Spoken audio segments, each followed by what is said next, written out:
everybody, I'm Tom Vassell. I'm Joy Evans. I'm Chris Yee.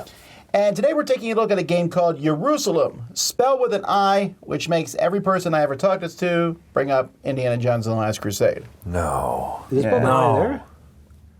Did they spell it with an I? Did you not watch that movie? It's been a while. Remember I thought you liked movies. I've only seen Crystal Skull. He's walking across the thing. You have to step on... You're right. That's like a pivotal plot point. I know. Which is why it gets brought up all the time. Huh. Okay, so this is a game based on the Last Supper, although in this game, people sit on both sides of the table. Not the way it happened. Come on, Leonardo, get it right. Excuse me, table for 24, please. Yeah, well, actually, that's what this game is. You are controlling a bunch of people who are trying to get into that and sit near Jesus, and if not, near the apostles. The good ones. Yeah, we don't know. Spoiler. We don't know exactly how many people were there, but the person who did this put a lot of effort into the history. Mm-hmm. It's a historical theme that I am actually very interested in. I found this to be interesting. I mean, it can get a little silly in the sense of musical chairs at the Last Supper. It is pretty funny. But it's pretty solidly based theme-wise, I thought. Yeah, I agree. Done very respectfully, yes. Yes. That's a good way to say it. Well, let's take a little bit of how the game plays, and we'll be back. We're not going to go over every rule in this game, but I want to give you all a feel on how it plays. So much of the game is really focused on the Last Supper table here. So this is a tile representing Jesus here in the middle of the table, worth 7 points if you're next to him. As the game goes by, you're going to want to put people on these spots. And in fact, you'll start with somebody on the board, but you're going to want to put followers next to Jesus or the apostles. At different points in the game, apostles will be placed at various spots on the board. If you're directly next to them, you'll get the point shown on them. So this one here will get 7 points. This one 4 points for being next to Andrew, 6 points for being next to Peter. If you're next to the greatest disciple, Thomas, 4 points. If you're one away, then it goes down by 1. 3 points, 2 points, 6 points, 5 points, 4 points. So you want to have these out there. And then there is Judas, and he's worth -5 points if you're next to him. So you got to be careful about that. So that's one of the main ways to get points at the end of the game. During the game, there are many ways to get points. As you collect these parables, each of them is worth points. So the first person to get it would get 3, 2, 1, and 0 as you're collecting the parables and stories that Jesus told. And then at the end of the game, you'll score points for the number that you have. Also, you'll be giving favors to other players during the game, and you'll get points for that. You'll notice these points are in a yellow pentagon. That means you get them immediately, as opposed to the triangle points, which are at the end of the game, just like the table with Jesus. There's a Sanhedrin marker, and this is kind of the triggering for the end of the game as you move this up. And when it hits different spots, there's also points for different things. Like here's a point for the resources you have, a point here for the number of people that you have at the table, and so on and so forth. And there's a few other ways to get points, but those are the main ways. So each player has their own personal player board, and on it, they're going to be, this is where you're going to be putting the different parables that you collect as the game goes by. And you'll be putting these in order, which can sometimes give you resources or actions. You have a storehouse here. You can get extra space. This is where you keep your different followers until you send them out. But it's also a place where you'll keep the 3 resources from the game, which are bread, fish, and stone. So you need to make sure you have spots to put them in. On a player's board, players are going to be playing from a little deck of cards that they have. So you'll have cards in your hand, and on your turn, you are going to play one of those cards into one of these 3 columns. Now this matters for a few things. You're going to get the benefits on the card. So in the top left-hand corner means there's a location action. There's 4 locations on the board. At the bottom, there are other actions that the card will give you. Everyone has a starting deck. They are sort of symmetrical, although they're different combos with different symbols on the cards of things you can do. As the game goes by, at the end of your turn, you can buy Mayhem cards. These are also cards that can go in your deck that will give you actions and things like that. And when they come out, when you use cards in this game, you have a discard pile that gets shuffled in. Mayhem cards are one-time use. There's also 33 AD cards, which are even more powerful cards that you get. So you're going to play these cards in different spots. And you're doing this, the reason you're putting them in columns first you're going to take the action, but the other reason you're putting them in columns is so that you can get the apostles. The apostles are over here next to the board, and you'll notice that there's icons underneath each of them. These are the ones that are printed on the board, but there are other ones that you can just randomly put out at the beginning of a game.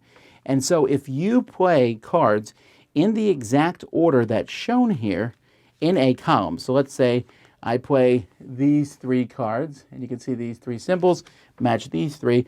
I get to put an apostle out in an empty seat at the table at the end of the game, right then, at the end of my turn. That apostle is going to give me points for the cards that I played. You'll notice that there's points right here. These points, I'm going to get 7 points for playing this. You also get a special ability. The apostle might let you send someone to the table. They might let you switch someone at the table. If you put Judas out, you get some money, some denarii. That's another one of the resources of this game that doesn't need to be put in your storehouse. And there's other things you can do. Let's talk a little bit about actions. There are 5 locations you can go to. The top one's a market where you can buy and sell resources and get Mayhem cards, although you can get them at the end of any turn. You pay $2 for one. If you go to one of these spots, you're going to get resources equal to the number of people you have here.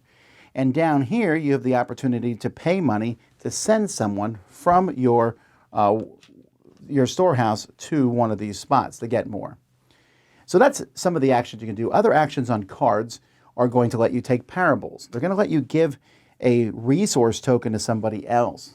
Resource token, giving it to somebody else, you're going to give them whatever it shows on a token. You have a lot of different tokens. I might give you 2 stone, 2 fish, 2 bread.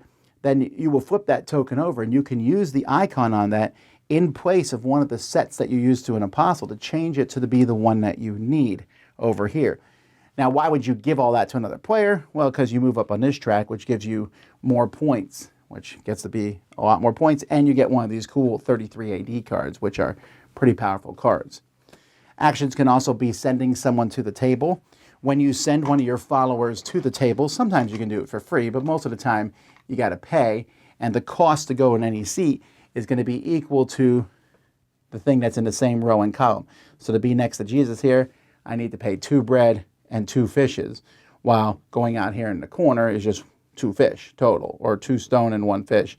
So the closer you get, the more expensive things are going to be, and some spots will have extra bonuses like money and things on them when you go to those spots. That's pretty much the game. There's a few other actions that are mentioned on the reference card here. You can see all the different actions that can possibly be on a card. When the Sanhedrin gets to the top, and having all the apostles on the board will accelerate the Sanhedrin token going to the top. You'll count up your points, and whoever has the most is the winner. So first I want to talk about theme and components. Yep. I have a few problems with the components. I don't like the stickering of them. I'm starting to fall into your camp on the stickering thing.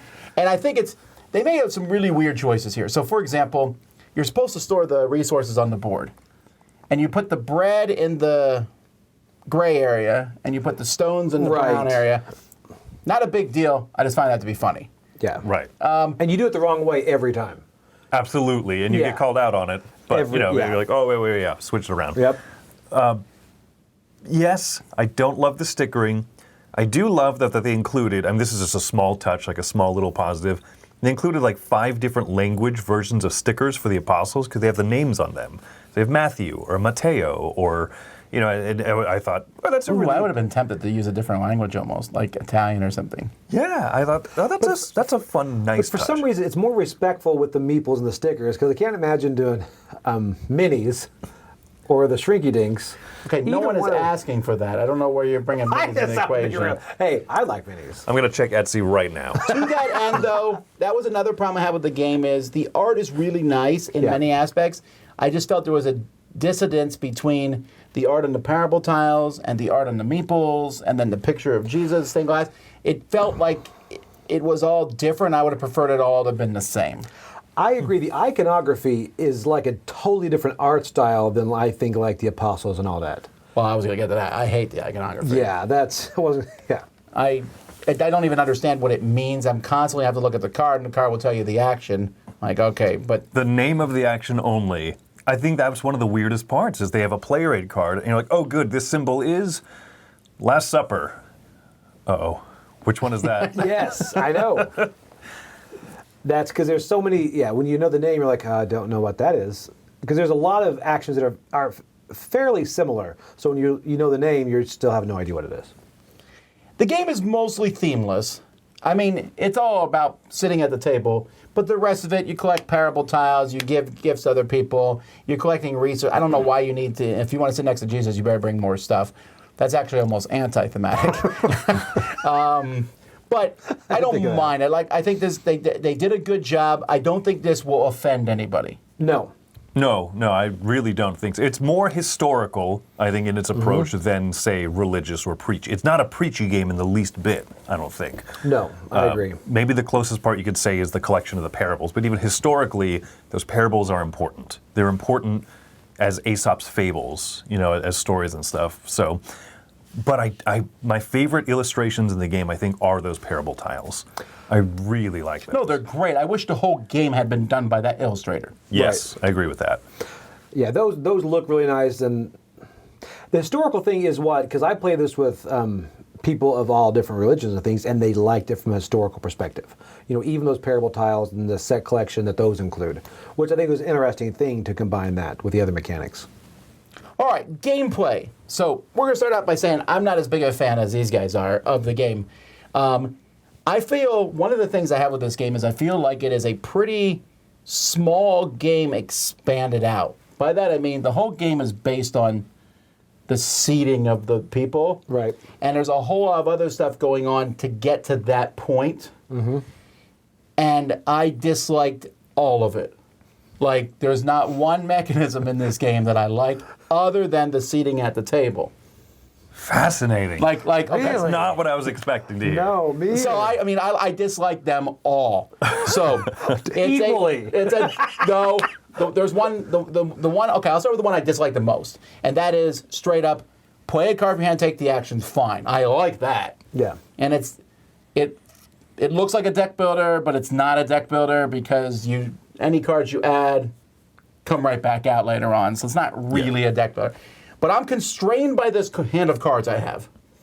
And I play this to do actions. Interesting. But I have to, if you want to win, play these cards in specific orders to get those apostles. Because you've got to do that to get those points. And it feels so constraining and such a straitjacket. I hate that mechanism so much. That's weird. I disagree because you have 3 areas in which to play those cards. It's a little bit tricky, but you can get that rearrange action, which is huge because at some point you say, I don't care about this 3rd stack at all. I'm going to jumble up the order because I want to do these actions first. I'm sacrificing a little bit of efficiency to do this, but then you get one of those rearrange actions from a card or from seating one of your followers out at in the Last Supper area, and then you just restructure your cards. You're set now. Yes, but the person who drew them in the right order has such a huge advantage. Maybe, but maybe no, not maybe. 100% maybe yes. Because maybe that's not the action they want to do in that priority order. Because it's about sequencing the actions you want to do. I would rather get more of my followers out into the desert so they can bake more bread. Talk about theme again. First, before I do the collect action. Desert's the rocks. I'm sorry. Yes. I know, that's another thing, yeah. Yeah, so I don't think that there's a blatant advantage in that regard because you are balancing competing objectives. Yeah, I like the fact that it brings in so many different mechanics. You've got resource management, you've got worker placement, you've got set collection, all of these things that comes together. And I really like it. I think it flows. My bar was low going into it, I think, which is why I feel like I like it so much. Because when I go in to a semi-religious themed game, my bar is low. Because it's just been set that way. But I do like it. Now, I will say, there are some certain things that get to me, because it's funny how the learning curve is so high, but the game is not that complex. That's the big thing that I see a lot, and there's a lot of little fiddly things to remember in it. As far as, I don't know how many icons there are. Are there a lot? I mean, there seems like 12, 14. There's only like 12, I think. It seems 12 it's just to me that they look similar. They do look very similar. Yeah. I mean, it's interesting. I like the different where you can switch the apostles. I mean, I always found that fun. Just Have you met Judas? You know, you put people. See, I really, really dislike that also. The fact that action, which doesn't happen that often, it only happens a few times. Yes. It's such a huge swing of points, and there's nothing I can do about it. That's true. I build up to do this, and you're like, nah, we're switching. I'm like, what? I really dislike that. Yeah. In a small take that style game, sure. This game's too big for that. Defend that one. No, I agree. Because that's like, it is a huge swing when you're sitting closer, you know, to the right of Jesus and all that, and then all of a sudden Judas gets switched right there or whatever.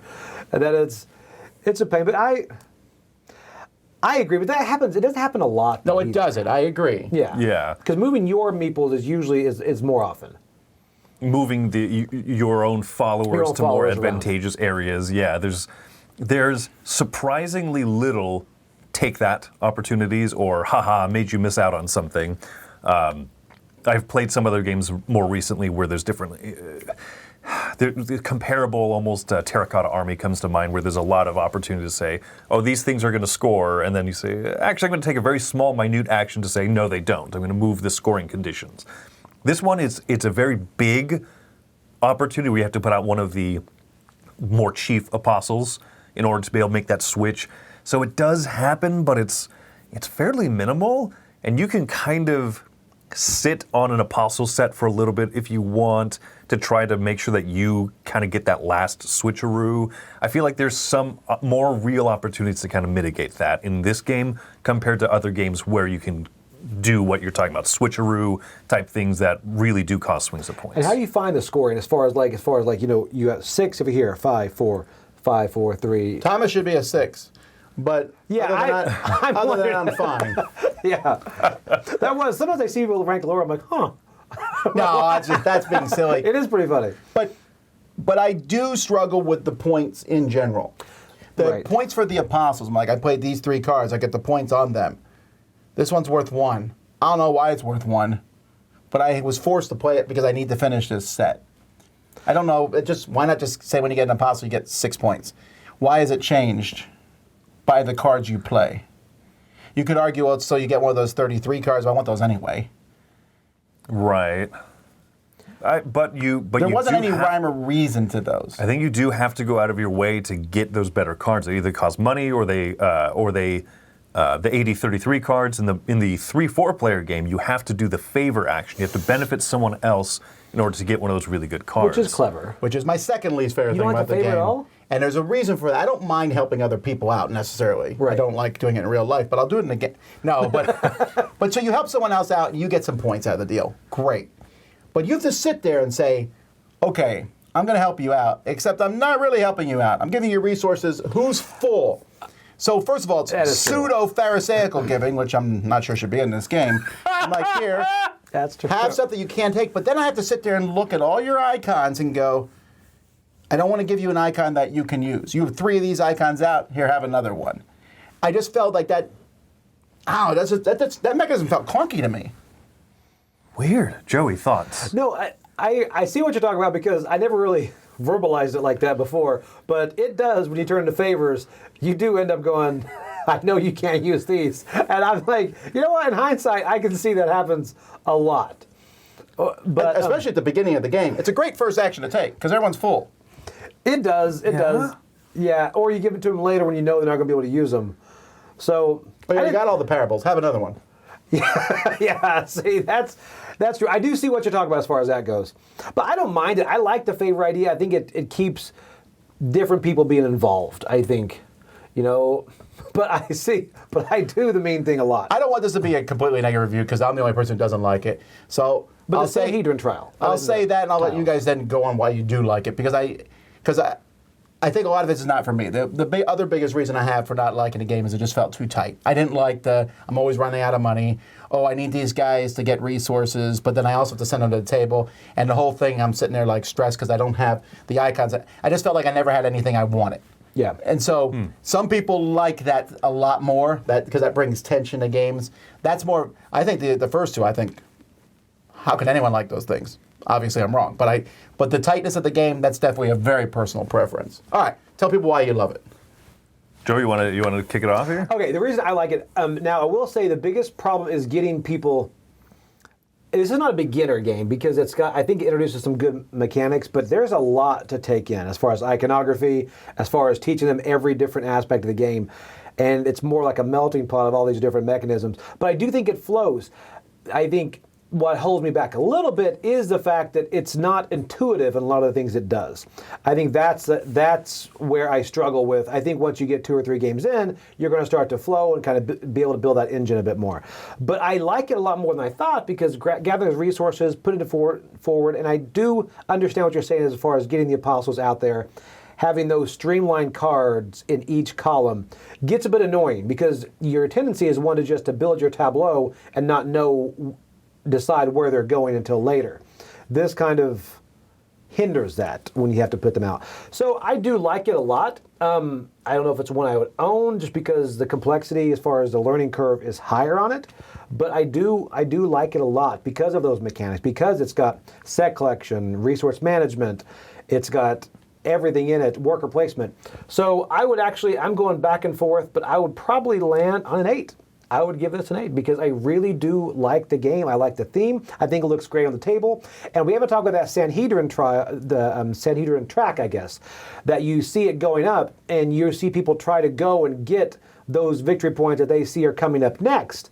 And you can have a strategy to where, you know what, I'm going to activate this before they can gather enough to make a difference on that track. So there's a lot of different avenues in this that I do enjoy. All right, well, let me go next so you can end on a more positive note. Sure. I'll give it a 5. I really want to give it a 4, but I will say this. I do like the theme. The theme has nothing to do with that. I think the theme is done well, and I can't say the game doesn't work, because it does. Everything comes together, and it's a functional game, and a lot of people enjoy it. So I will stop being a Debbie Downer. It just wasn't for me. Interesting. Yeah, I walked away with a completely different experience. Score-wise, I'm giving this one a 9. Whoa! I really was impressed with this one. 2. No. Wow. Got to bring down that average. No, I really enjoyed it. It's a bit of a clunky rule book at the beginning. I think that's probably one of my biggest complaints. Yeah. Is getting past the rules was a little bit weird. I think the 2-player variant is not very strong in this one, which I was a little bit surprised by. You put out some dummy, I use that word cautiously, you put out some non-controlled followers out there at the table, and it adds a few extra clunky mechanisms. You have to play with a different deck of cards. This for me is a 3-4 player game. And I don't usually say that with bigger involved Euros than this, but no, this is a 3-4 player game for me. But I really like the deck management, the tableau building. I love that there's just a lot of good moments of tension. I find that my decisions are very interesting. Do I play for those straightforward sets to get Apostle out? But they're worse actions. I'd rather sequence my actions in the correct order. One of the things you mentioned about the Sanhedrin track, as you move that up, you hit those different scoring conditions. I really like that everybody scores them a little bit, but whoever moves that tracker onto that scoring step gets the full points, everyone else gets half points. Mm-hmm. And I think that's an interesting point of interaction where you say, man, Tom has a lot of parables. I do not want him to move on to that parable scoring one. I'd rather him score half as many points instead of, and so I'll score 3 and Tom will score 4 instead of him scoring 8 and me scoring 1. There's real interaction in this game, but it's not done in a way that feels like you're stomping on people. So I really like it. I really like this one a lot. Well, there you go, folks. Check it out. This is another big game from the DeVere line. So that's Ierusalem. I'm Tom Vassell. I'm Joy Evans. I'm Chris Yee. See you next time. And it's an 8.